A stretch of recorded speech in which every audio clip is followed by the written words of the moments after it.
Anyways, nice to meet you. So, um, we can go wherever this wants to go, but I always like to start kind of just getting a sense for like what were the mental models and the things in your life that shaped you to become fascinated with relationships and writing and basically doing what you're doing now. Like, what's the origin story, and was there a pivot or some sort of moment? What got you kind of on this path? Yeah, well, it was funny for me that I didn't know anything about social science until I was in my 30s. I had a big career shift. I went from writing in Hollywood and transitioning out of that. I had a lot of big questions, and I at that point I'd been exposed to social science. I was looking for answers, and I figured, hey, what's better than to look at what research says? And Right. yeah, that's when I started my blog because I Right. found that like a lot of the questions, we're all routinely asking ourselves, work has been done on this. It's just kind of Right. stuck in the ivory tower. And, the first book was looking at stress testing the maxims of success. And then, followed it up with kind of the same format, but for relationships. And I have never been very good at relationships at all. So Hmm. it was very interesting for me. And oddly, much like your Lee situation, it was literally I closed the deal for the book, and then 2 weeks later, California locked down. I was like, Hmm. oh, everybody might be needing this book by the time it comes Right. out. Exactly. Well, you've skipped over a little bit. So you mentioned you were a writer in Hollywood. Like, what inspired you to write to begin with, and that experience sounded maybe suboptimal, which led you to ask these questions. So what was it about that experience that challenged you? I mean, why were you searching for answers? I mean, And what questions basic. were you trying to ask that you were searching? So I what's mean, seriously, like, in terms of what I was going to do next, because I'd been focused on writing since I was 15. Mhm.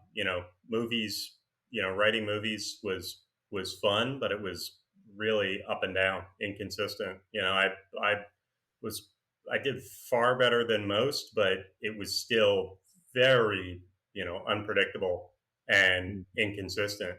And I knew I was transitioning out of it, and I was kind of just trying to figure out what was next for me. And like I said, looking at the research seemed like a good way to go. Mhm. So just before we turn to kind of research-based social science, which is, I'm kind of the other end of the spectrum, by the way. Everything that I've done, written about, has been experiential with n equals Mhm. one, my study size. So now I'm actually back in my doctoral program, trying to learn how to research and see if I can contribute something that's evidence-based, as opposed to, Mark says this. But what did you work on any movies that we would know? And actually, my first question should be: did you write original scripts, or were you like an adaptation writer? Like, here's my book, let's turn this into a screenplay. And anything that we would know? I mean, I nothing anybody would know. I did uh, a couple direct to video action movies, which nobody Oh, really really? should watch. But I did work on the Aladdin franchise, Hmm. but that was it was those were the direct to video Aladdin sequels, but those actually when Disney acquired Pixar, Steve Jobs came in and was like, "You're diluting the brand. You should be making these sequels." So like the entire project line got killed. That's interesting. He was right, by the way. I think you can Oh, really I kill a mean, kill a brand with a billion offshoots. I mean, overall, absolutely, he was right. Didn't work out that well for me at the time, but it No, was no, it was uh, it was it was probably the smart move in the big picture. right. So let's talk about your blog. Why did you call it "Barking Up the Wrong Tree"? And what were you focused on? And what were some of the insights from your first book by that name? I, the Barking Up the Wrong Tree was just a kind of a play on my last name. I guess it tied into the fact that a lot of what I was finding was counterintuitive Right. in a lot of ways, but primarily it was just a play on my last name. And my URL is in Japanese. I wasn't.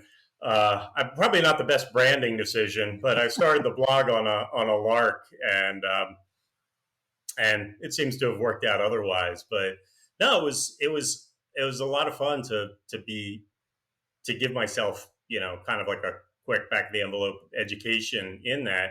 And then for the first book, I just wanted to look at those maxims of success we all grew up with, like, do nice guys finish last? Is it what you know or who you know? And to kind of go down the rabbit hole, because these are, pithy maxims that get passed around, but, not sure if they're true. Right. We've all seen exceptions to them. So it was fun for me to look, like I said, having made this big career transition, to say, like, okay, I was shifting careers. What is true here? What is this? Is the advice we're getting like actually accurate or not? Right. And what were some of the most surprising things or interesting things you learned when you I mean, researched in that? terms of the do nice guys finish last, Yeah. it was really interesting to see that nice guys do finish last, but they also finish first. Right. And that basically, when this was researched by Adam Grant, was what you saw, if you look at it, is the results are bimodal. Basically, the most giving people are disproportionately represented at the top and at the bottom of success metrics, which, basically makes sense when you think about it. We all know people who are super giving, super kind, and we feel obligated to them and we go out of our way to help them. We also all are familiar with people who are too giving, who end up as martyrs and get taken advantage of. Right. And that's what you see kind of in the research, is that the people who surround themselves with good people who are smart enough to set some boundaries and protect themselves, those people who are giving do exceptionally well. But people Mm-hmm. who aren't surrounded by good people and who don't take some steps to make sure they don't get exploited, they don't do as well. Yeah, I think that's fascinating. I think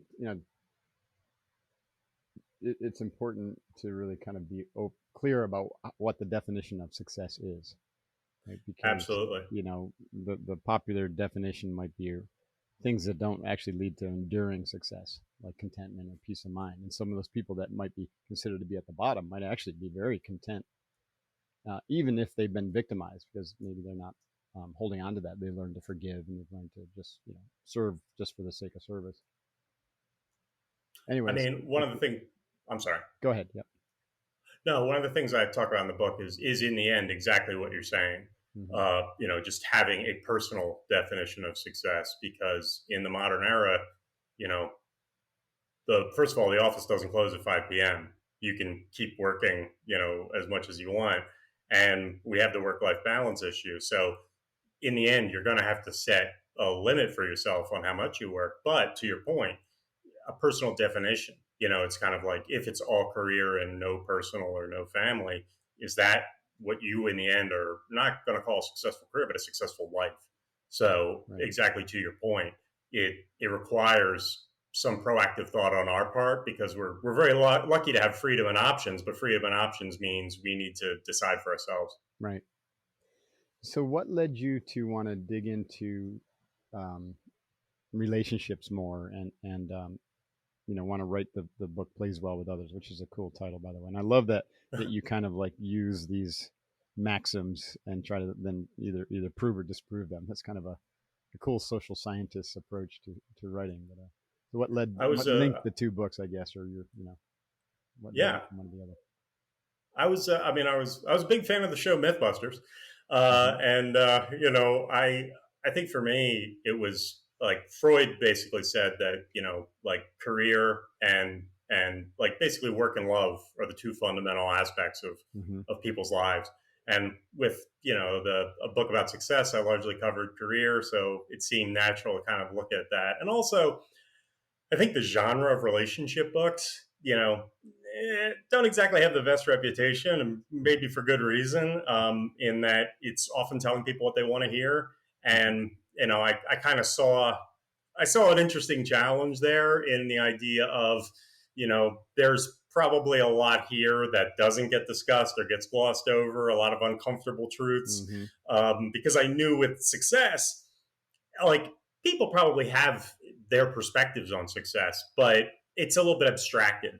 Versus Mm-hmm. with personal relationships, people have certain things they want to be true and they don't want to be true. Mm-hmm. And I knew that this was a ripe area for kind of getting to something a little bit deeper, some of the truths that perhaps aren't aren't talked about, for better or for worse. And so that was a really interesting. And on a personal aspect, I've never been very good at relationships. I've never been very focused on them, and so it was kind of humbling for me to go in there, read a lot of this stuff, and be like, "Oh yeah, I do that. Oh yeah, that's not good. Oh, Well, okay." yeah, you kind of fronted my next question. Is I was going to say, you're putting a book about relationships out, and so how are yours? And probably a better way to look at that is how does yours improve as a result of writing this book?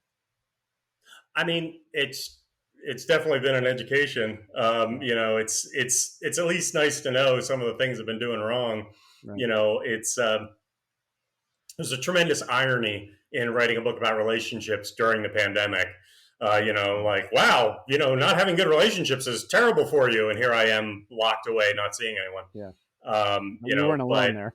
Everyone else was too. Yeah. exactly. That was the only thing that I think kept me going. Was I'm like, I think we're all going to need this, and it was tricky, but to come to understand a little bit more specifically, in terms of friendships, I saw that what the research showed consistently in terms of deep, enduring friendships, that there's time and vulnerability are two real critical factors. And I don't think I ever prioritized either one of those, Right. and so all of a sudden making those the kind of at the top of my to-do list became really important to me post book. Yeah. I love I love your style of writing too, where you just, you've got some social construct or social research that's validated, and yet you tell a really compelling story around that, either from the researcher himself, like for example, John Price, who ended up committing suicide, but who proved that altruism wasn't actually part of the human equation, right? So he proved that we are transactional, and yet he didn't believe it, right? Even though he found a mathematical, he didn't believe it, and so he went out and tried to be altruistic and find it, and to be a friend, I guess, or to be a good person. I thought that was a fascinating story. I've never heard anything like that, nor did I, know that you could actually mathematically prove, something in a social construct sense like that. But I love the storytelling and some of the, just the points that you elicited are fantastic. Like a friend in need is a friend in need, a friend indeed. I learned that, everyone on average has two friends, and I'm thinking, well, that's interesting. Like, well, how do you define a friend? And you go into that, but like my best friend is my wife, but then Yeah. you'd say, well, that's not a friend, that's a family relation. So it's a little confusing to me. Like, let's get into this a little bit. What is a friend from your perspective? It's What was really interesting to me was exactly that issue, because I think when it comes to a spouse, we have it's pretty clear when somebody is not being a good spouse. Yeah. But when somebody's not being a good friend, it's a lot blurrier Interesting. because there's kind of a hierarchy of friendships. There's not really a There's not hierarchy of really a spouses. contract, but a spouse you kind of have like the social contract. A friend you don't. Yeah. It's interesting. and, and some friends are acquaintances, some friends are best friends. We have different levels with different expectations, and society doesn't really, there's no institution backing friendship's interests. Relationship with an employer, relationship with a spouse, relationship with your children, these all have a kind of big institution behind them, kind of pushing their goals. And friendship doesn't really have that. But as I talk about in the book, it's like that actually is kind of what proves friendship's purity in a way, because friends make us happier than any other relationship, is what Nobel Prize winner Daniel Kahneman Right. found. And part of that reason is, you don't have, friendship's always a choice, never an obligation. Nobody's going to divorce you. Your employer's not going to fire you. There's no big social implications for no longer being a friend. So it's always something you choose. And, without the obligation, that's why friends, one of the reasons why they make us so happy. But it also means friendship is very fragile. And if we're not proactive and deliberate in supporting it, it can easily fall by the wayside. The research shows that after 7 years, 50% of close friends aren't close friends anymore. Interesting. I love. It was interesting when you kind of draw on Aristotle's work and this idea that a friend is someone that you're close enough to that the boundaries between self and others start to blur or dissolve, and so you see yourself in that other individual. That sounds almost like a spiritual equation for for growth, right? The dissolution of the self, and to see the sameness in Yes. others. I've used those words in my my very show here, talking about kind of that's an outcome of the evolution of consciousness. So I can almost say that good friends are a catalyst for growth, in that it's a good thing to have this idea of dissolution of self and see the sameness in others, because it No, exists in when everybody, right? absolutely. And what? No, when I first, I'm sorry, go ahead. No, you answer, because I'm like answering 3 or 4 questions with one single gust of air here. So I'll slow down a little bit and let you talk. No, There's so when I much first here, saw it, I was like, yeah, as Aristotle defined a friend as another self. right? And I thought that was pretty poetic, but I'm like, this is like quotes on Instagram. This Right. is just, and then sure enough, it took us 2,000 years to get around to it. But it turns out when you look at the neuroscience, he's right that basically just what you said is that as we grow closer to someone emotionally, our vision of ourself and our vision of them, like a Venn diagram, increasingly overlaps. Mm. And it was crazy to see the results in this, in terms of, if I ask you, is this quality true of you or is it true of your best friend? You are going to take longer to respond because it takes your brain longer to disentangle who you are from who they are, because that overlap. And that basically that is kind of the, almost at a biological level, definition of empathy, Right. where once we start to entangle ourselves, our definition of self, with other people. And it was so powerful to me to see a definition of friendship, which in general in mainstream use is so lax. And is a Facebook friend a friend? Is, Right. is your neighbor really your friend? Or it's, but here you go, at a near biological level, you were able to test the bounds of friendship. And they actually tested it to the degree where, when that overlap was strong, when that delay and character distinction was strong, when those friendships dissolved, those were the ones that made people more likely to question, who am Right. I? Who am I without this person? To have to rethink it. Mm-hmm. It's really crazy to see that we really are wired that Mm-hmm. deeply to connect with friends, with non-biological relationships like that. Right. And that's, I think, one of the key reasons why I think relationships, and whether it's a close friend or spouse or children, are our most advantageous arena, or engaging in those relationships, our most advantageous arena for personal growth, because we get to see some of those things you just described, and we're getting immediate feedback, and there's a lot of pain involved in that, those types of relationships often, right? So a lot of people want to run away, or feel like, well, I'm not the person who can do relationships, and what they're really saying is, I don't want to do the work to grow. I mean, Yeah. potentially, it definitely depends on the specific Yeah. circumstances. I think that for it's interesting to see how different people respond, personality wise. When you look at like the 5-factor Right. personality traits, like agreeableness versus Mm-hmm. disagreeableness, some people are much more attuned to Mm-hmm. that, some people less so.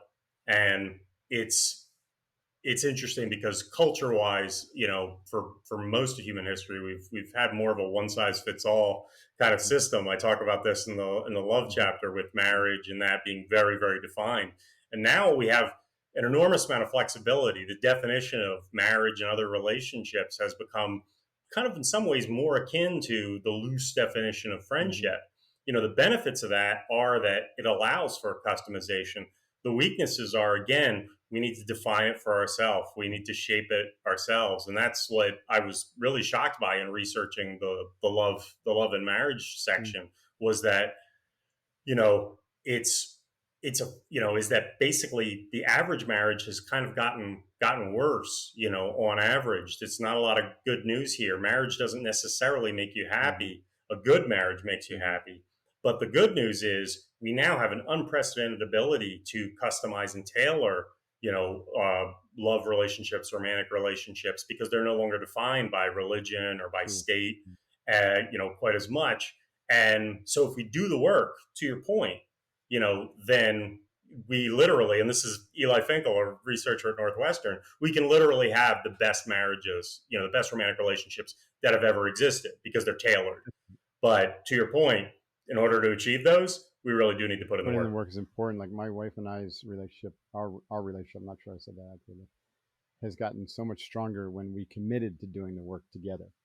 So instead of us like separately doing, having our experience and then even separately doing our work, like her going to her therapist and her going to her yoga studio and me doing my thing, we actually brought those Yeah. together, and suddenly we found our relationship accelerating in terms of what we would consider success. Connection, growth, um, intimacy, play, fun. All those things. Yeah. I guess that's another cliche. Couples who grow together stay together. I think there's some truth there. Oh, there's enormous truth there. I mean, it's one of the terms that's actually used in the literature is self Right. expansion. And those self expansion activities are what rejuvenates love. Is that when we don't do those things that make us feel like we're growing, Right. learning? Because that's what's one of the things that's so exciting about early love is you are meeting this new person, Yeah, you're learning falling in love. about It's them. like traveling Typically, to you're another you're country. You're doing traveling to a new person. exactly, Right. exactly. And it's like you're learning, you're probably going out on fun dates, you're doing fun stuff together. And the thing is that needs to continue, kind of to your point, with your relationship. It's like if that continues, that's really a Mm-hmm. positive. If it doesn't, then kind of basically entropy sets in after time, typically after about 18 Yeah, months. I've never thought about it, but I think this principle would also extend to children. Like if you're a parent who can actually look at your kids at whatever age and say, okay, this is an opportunity for us both to grow together. Not me as a parent forcing growth Yeah, or education or whatever on the kids, but adventure together, play together, do things together, yeah, develop a really deep relationship. I've tried to do that with my son, and we've got an incredible relationship. He's 22, and the fact that he loves and respects me yeah. at that age is a win. The fact that he's still living in the house and living off my paycheck, yeah, we got some work to do, but it is this day and age. I don't think he's alone. He's got good company. I was Yeah, No, go ahead. it's go ahead.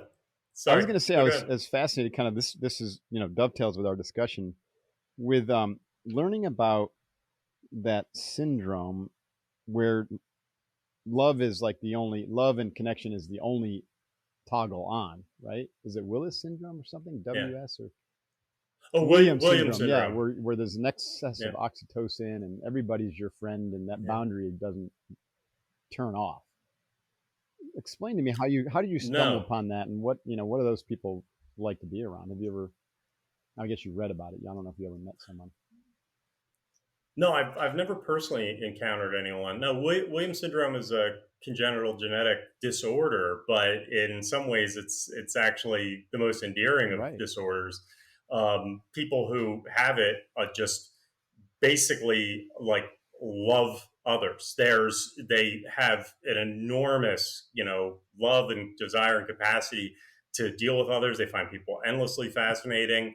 They It are does sound like a incredibly good warm, problem to have. supportive, and kind. I mean, it is incredibly wonderful from like the reading I did, the documentaries I watched. The only issue is that it is also a developmental Okay. disorder. So the average IQ of somebody with Williams is about Oh wow. 69. Okay. So oftentimes they have to live elsewhere and to have Right. support around them. But it's so fascinating to see this kind of like what do they call it, an uneven cognitive profile, where on one hand they have delays and and issues, on the other hand with storytelling, they're frequently known to be exceptional with music, and just their passion and their ability to get along with others. I mean, it gets to the point where it's almost problematic, where as children they're just like impossibly trusting, which can be very scary to a parent, of trusting of anyone. But it just shows us in some ways like kind of what is possible at the extreme end of the No, that's distribution. fascinating. I love that. What else was really surprising to you in this book? Your first chapter is about first impressions, or it's titled "Can you judge a book by its cover?" What did you learn there? What are some of the interesting things you learned in that research? Uh, I was shocked to see that when communicating with other people, just how bad we are at reading the thoughts and feelings of others. That basically, with strangers, we actually only correctly read the thoughts and feelings 20% of the time. With friends, we hit 30%, and with spouses, we hit 35%. So whatever you think is on your spouse's mind, 2/3 of the time you're wrong. Which is why the kind of communication you described that you have so well with your spouse is essential, because the assumptions we make are more often inaccurate than accurate.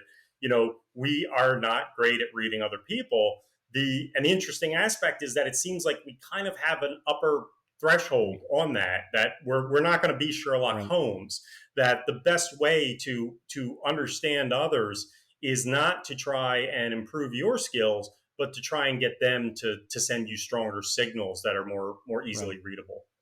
That's interesting because I don't know about you, but I have a ton of friends who are convinced that they can tell a person's character by their first impression or their first meeting.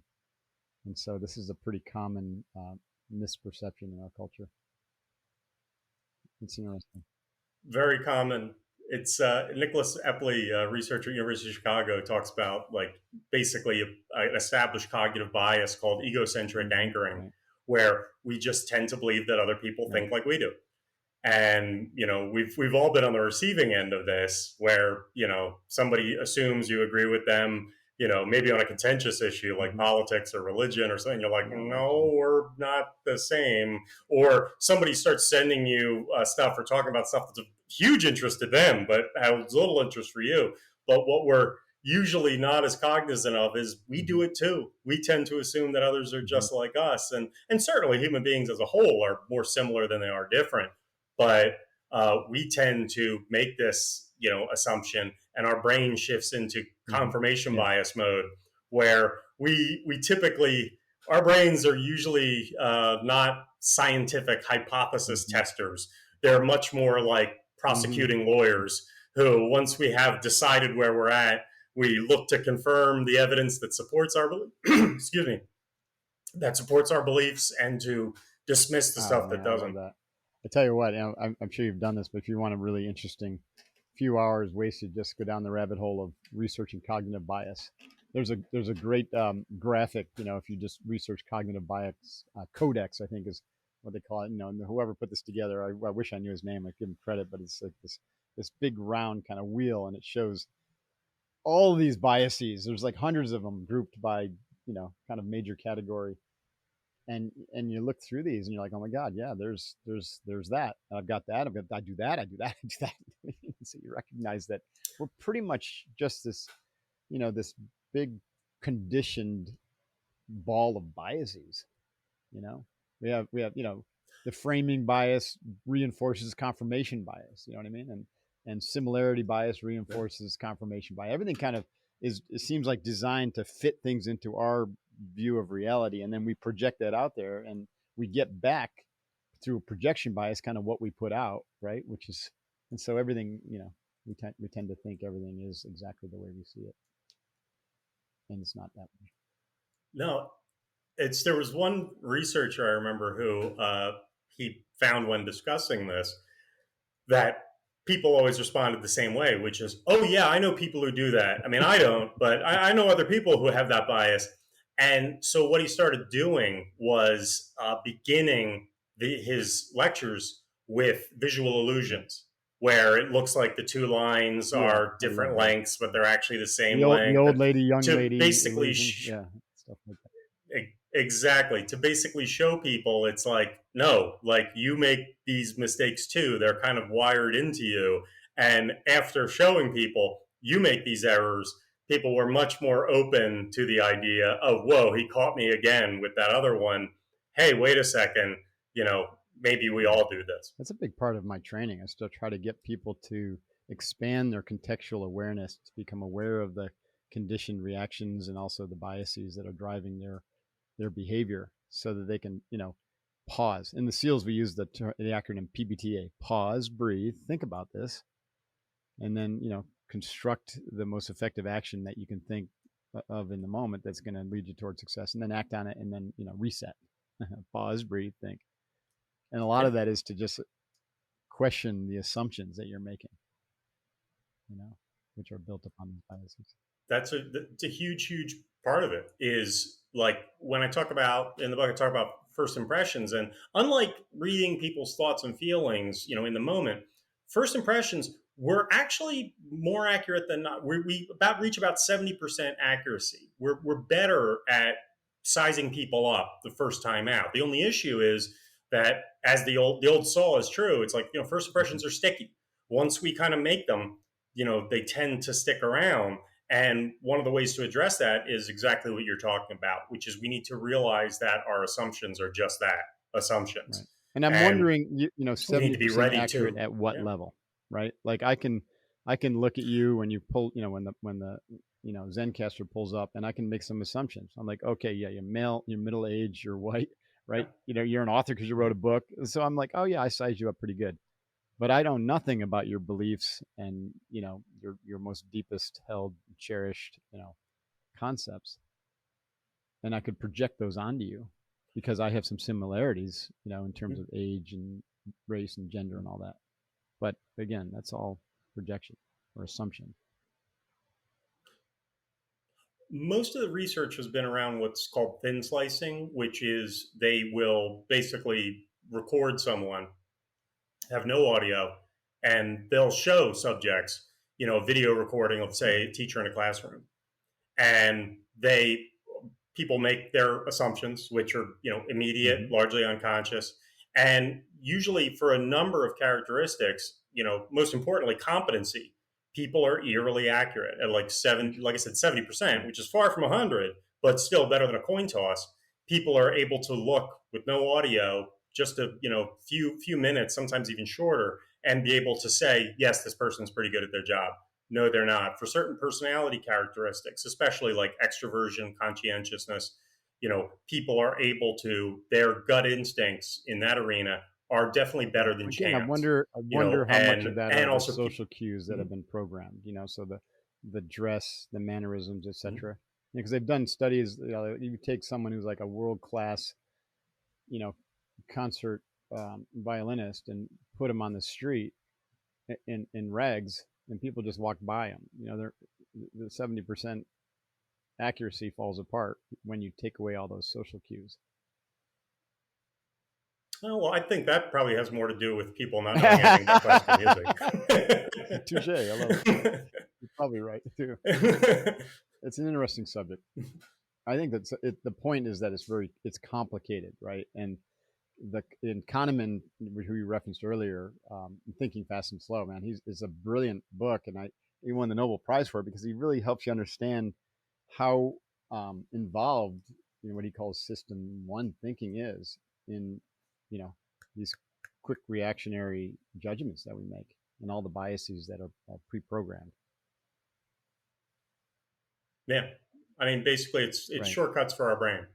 It's to be able to respond quickly, either quickly or fuel efficiently, because our brains can get pretty lazy. I mean, that's one of the things I talk about in terms of the issue of reading people, is that we do much better when there's stakes, and if we can artificially create those stakes, that's great. But people are, for instance, better people readers on first dates. Why? It's like, okay, all of a sudden there's stakes. You have something to gain, something to lose. Versus in the average conversation, our brains kind of idle along because there's not much to be won or gained here. Versus once our brains know, hey, it's game day, this is important, all of a sudden, performance goes up because we can't, or at least our brains don't want to maintain that high level of performance all the time. You can't sprint for miles. So it's a good thing to do anytime we're trying to get more accurate in terms of people reading, is to, create some stakes, create some gain or loss so that we're a little bit more focused. That's interesting. That actually ties into kind of the next subject I wanted to dig into, and it has to do with healing and the placebo effect, right? So you have some really interesting stories around that, and I think what you just said is part of it. Like, why does a placebo work? It's because if you've got a high stake situation, regarding your health, and belief plays a big part in how healing will affect your belief in the person or the healing modality has a big impact of whether it works or not. What did you learn there in your digging into Absolutely. the placebo effect? I mean, it was fascinating to me that, I mean, so much of pain is, Right. perception.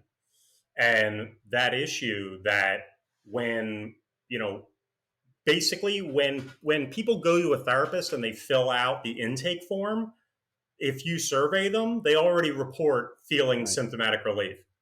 And what that has to do with is just the issue of, are we alone? Right. Are we getting help? Because we're by our nature a social tribal species.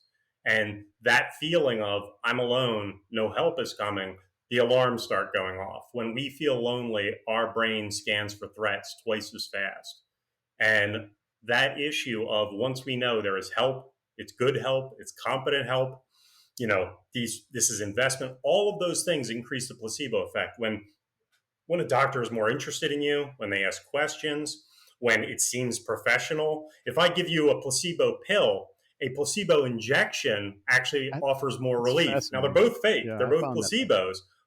but the injection Right. seems serious. It seems intense, and it's, oh, give me the good one, and that kind of feeling. But it's really, a lot of the placebo effect comes from that issue of, we are being helped. Someone is caring for us. That person seems competent.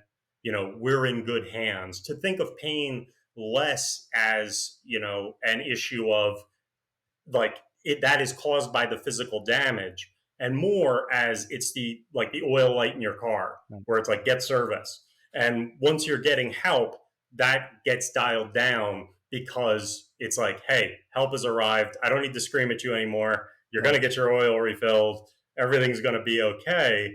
But it's really powerful because, medicine has become, there's not as much, attention from doctors, not as much bedside manner. And what this research It really shows is that matters. that Yeah. really Right. matters. It makes a difference when a doctor shows interest in you and cares. That actually provides Right. legitimate belief. And a lot of this came from Right. the story of Ted Kapchuk, who did a lot of the research here. And that's what he found, is that to optimize relief, you want to Right. optimize the placebo effect, because it's really critical that the drug alone only does so much. A lot of it comes from the perception, the I handling, the found it presentation interesting of the that drug. even if you give someone a placebo and you label it a placebo, it still has a similar effect. Like, really? It's the power of the It is. subconscious mind right It's there, right? it's Back to Kahneman, right? I mean, it's that Yeah. issue of getting help, where it's like, we are Right. being tended to. I mean, if you think about, any situation where, when you're alone and in pain versus when Right. you're with your spouse and in pain, you're going to feel better. Maybe it's not going to Right. relieve the most serious of pain, but you are going to feel better. Somebody's here. I'm not Right. alone. Somebody's looking out for me. You know, that's really critical. And yes, like, the research is pretty clear on open label placebos that are labeled placebos. They help. You can actually buy them on Amazon. For some self care. Yeah, I'm gonna give myself a. It's Exactly. interesting because that shows that what's happening is happening at a beyond conscious level.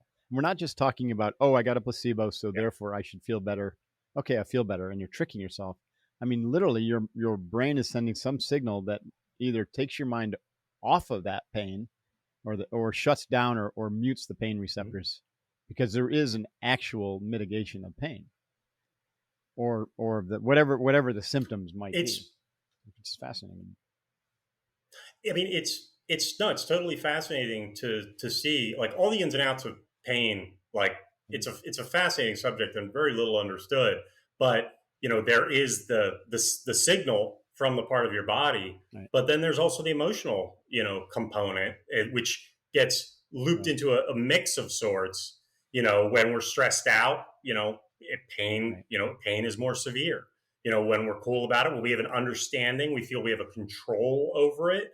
Again, that mental mix, the signal is Right. still coming that your leg hurts, but your brain says, we've got this under control, we can handle it.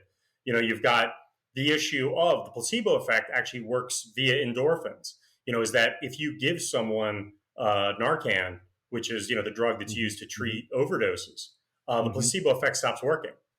So it is actually happening via endorphins.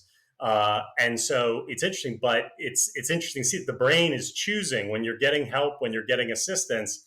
The brain is turning on the endorphin spigot, saying, "Okay, I get it, I got the signal, but don't worry, it's okay, it's being dealt with."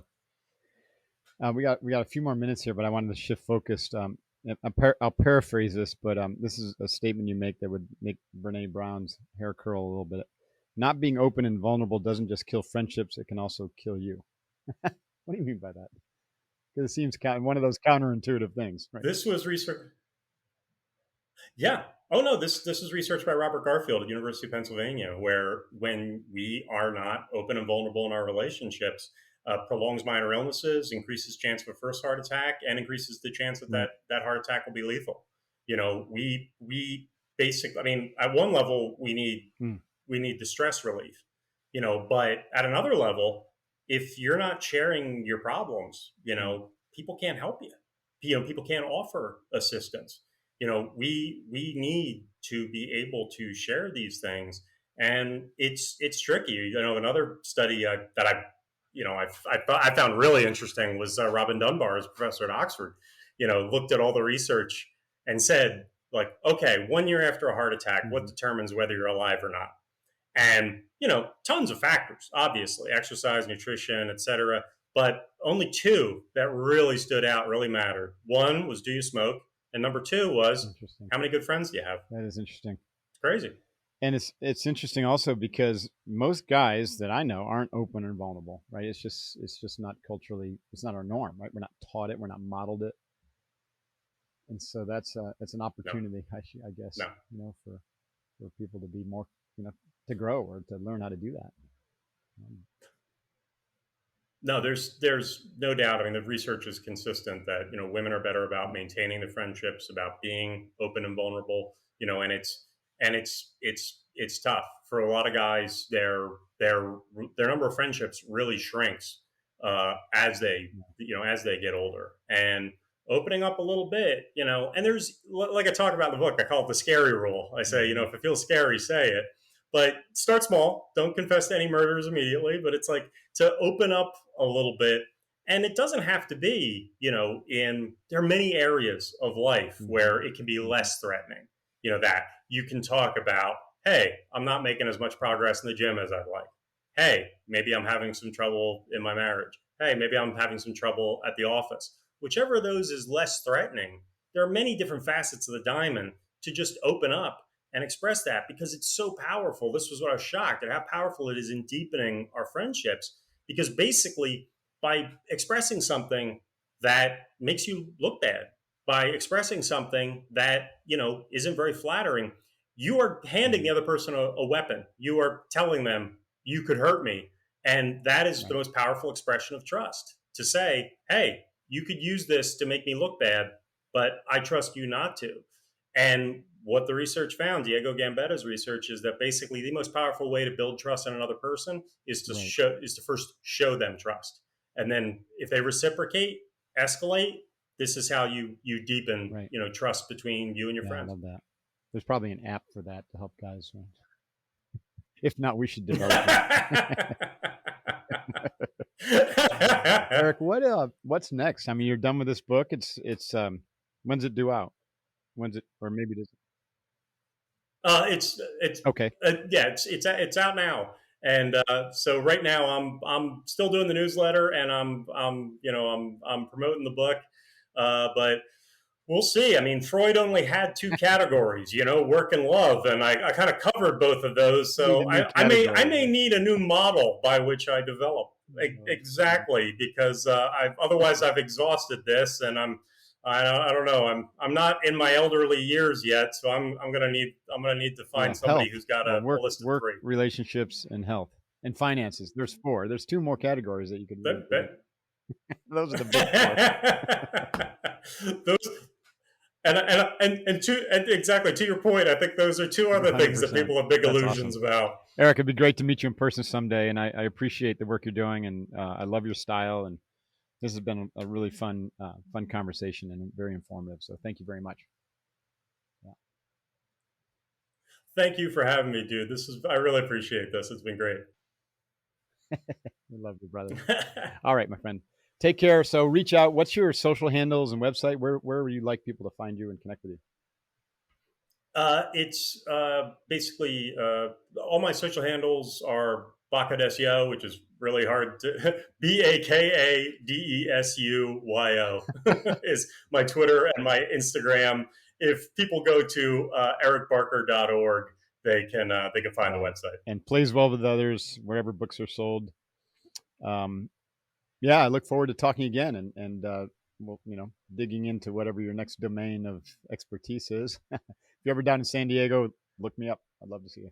Absolutely, man. That's fantastic. Thank you. All right, Eric. Take care.